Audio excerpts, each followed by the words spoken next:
अस्सलाम वालेकुम। इस वीडियो में जो हम लोग सवाल सॉल्व करेंगे वो होगा हमारे पास course data structures and algorithms का।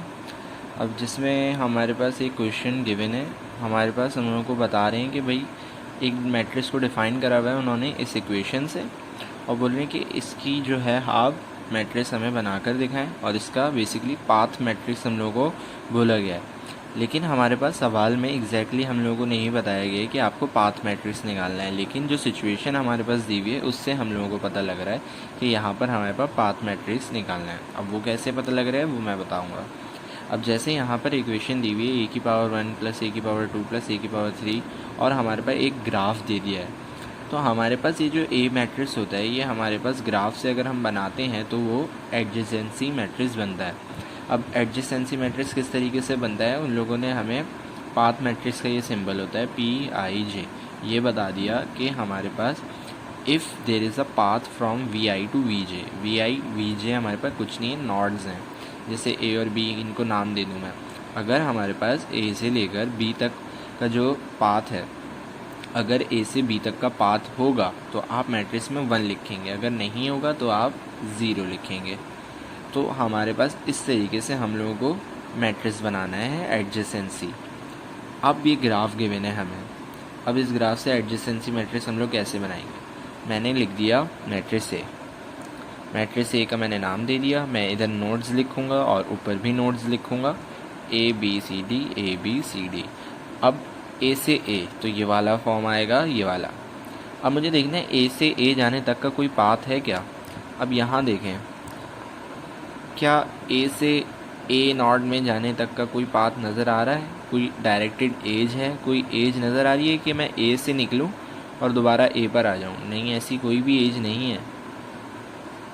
सिर्फ एक ऐसी एज होनी चाहिए कि मैं ए से निकलूं और दोबारा ए में आ जाऊं। अब ऐसा नहीं है कि मैं पहले ए से डी पे जाऊं, डी से सी पे चला जाऊं, सी से ए पे चला जाऊं, आ गए हम दोबारा ए पर, ए से ए पर। नहीं, ऐसा नहीं है। सिर्फ एक पाथ, एक एज देखनी होती है।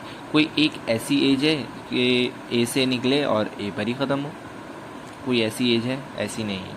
तो इसलिए हम लोग क्या लिखेंगे, 0।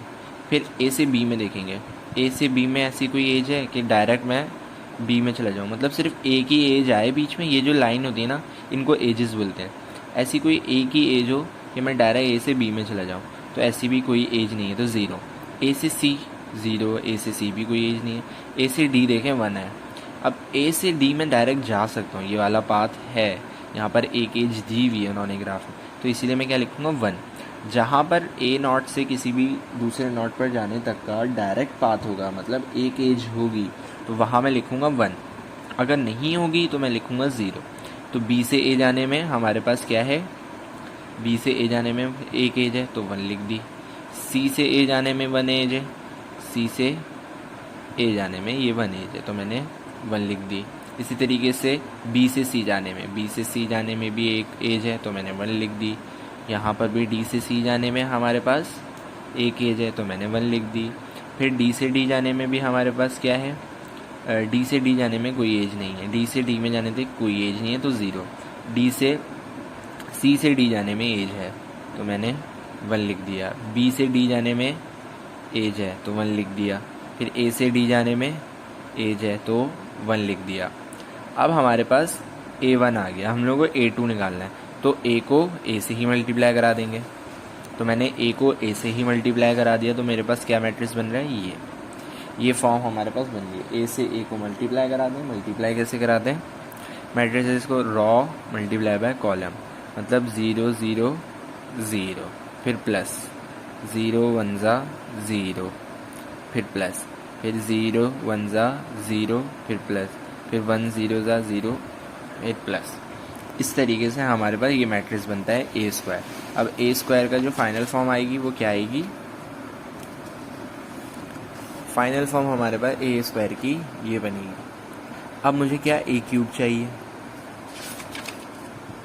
A1 भी आ गया, A² भी आ गया, A³ चाहिए।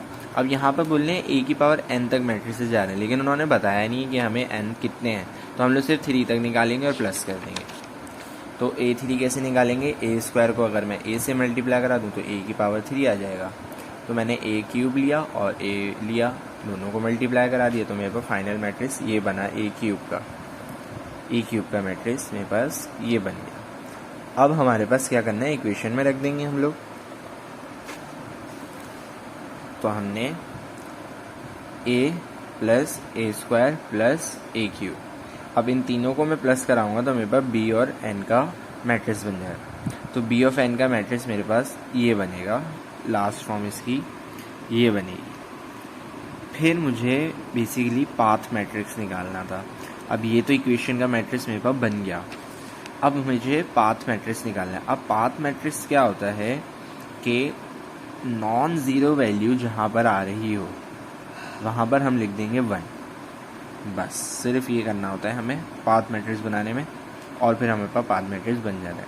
तो जहाँ जहाँ नॉन ज़ीरो हैं वहाँ मैं क्या लिख दूँगा 1, और अदरवाइज़ 0।